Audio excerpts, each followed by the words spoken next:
Let's consider what's going on inside the central processing unit when a stored program runs, namely the fetch, decode, execute cycle.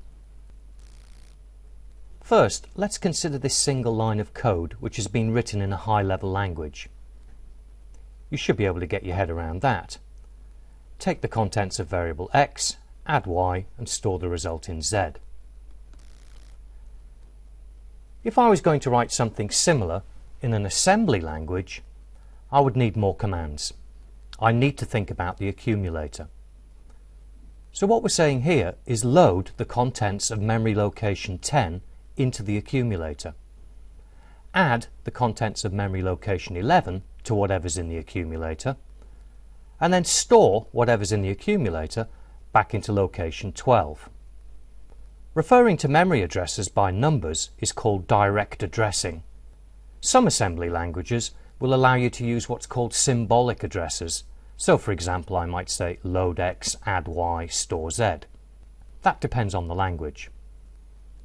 Once my assembly language source code has been turned into machine code, specifically once it's been assembled, it might look something more like this. You can see here we're using 6 bits for the operation code and 10 bits for the operand address. You might find something like this in a very old 16-bit machine.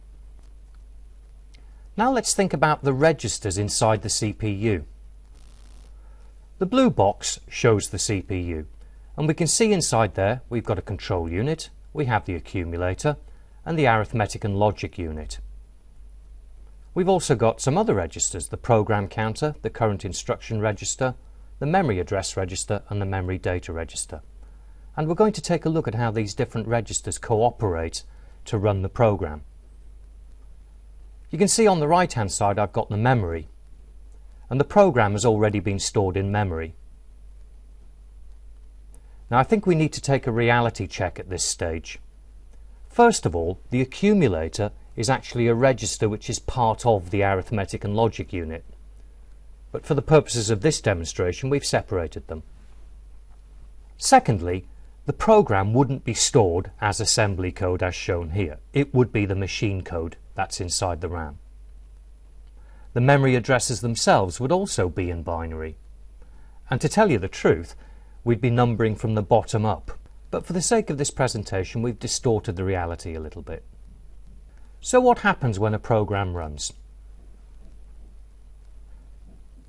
To begin with, the program counter stores the address of the next instruction to be fetched. In this case, the first instruction, which you can see is in memory location 100.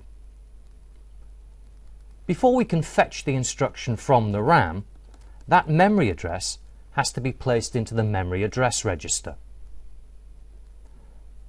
Once this has happened, the contents of that memory address can then be loaded into the memory data register.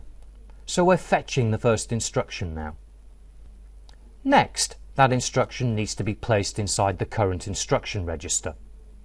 Once it's been fetched into the current instruction register, the program counter will increment by 1. So the program counter is always pointing to the memory address of the next instruction to be fetched, before we've even executed this one. Now we can decode the instruction. And without going into detail, the control unit comes into play and it opens various pathways. The next stage in the process is to execute that instruction.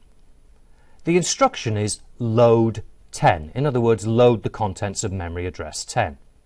So we're going to fetch something from memory address 10. So memory address location 10 now goes into the memory address register.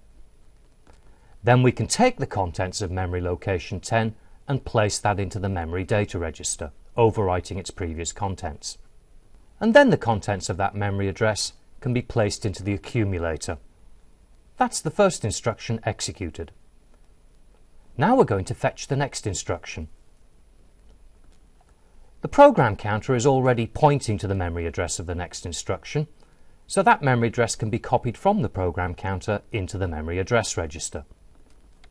We can then take the contents of that memory location and put it into the memory data register. Now it will move into the current instruction register, ready to be decoded. But before we do that, we increment the program counter, so it's pointing to the next instruction. Okay, so it's time to decode this instruction. So add 11 is passed to the control unit, various pathways are opened, and the control unit makes sense of the instruction. So this instruction says add the contents of memory location 11 to whatever's in the accumulator. So this is where the arithmetic and logic unit really comes into play. An add instruction is passed to the ALU.